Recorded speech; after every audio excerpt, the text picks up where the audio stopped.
Boschil tuli välja uus akukettassaag, mis töötab 3-1 lahendusena. On tavaline ketassaag, on uputussaag ja järkamissaag.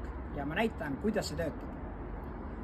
Tahan võtan selle siini ära, lükkan siit stopperi eest ära, hops, nüüd on tavaline saag. Ja ma olen teinud siia ühe näidistöö, et kui ma peaksin uputama siia kraanikausi, kuidas seda teha. Võtan selle soe, siin on peal hoob, lükkan selle kaitseliivi eest ära, hops, siit lasen talla alla ja saan panna ilusti selle sae joone peale.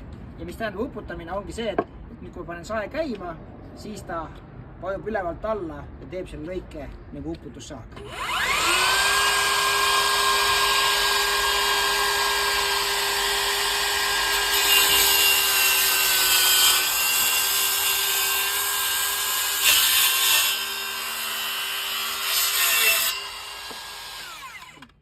Teeme siis järgmise lõike. Jällegi lasen selle talla vastu maad. Panen saetera joonele. Saab käima.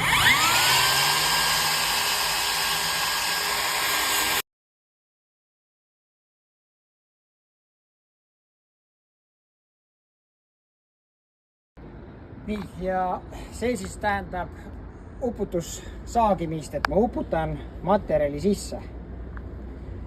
Teine küsimus, kuidas seda kasutada kui järkamissaag. Siis on olemas siin, selle siini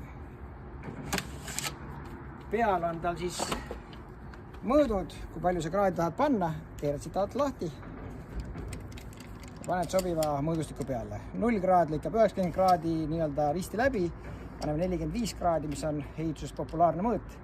Nii, ja siis need 2 mõõdu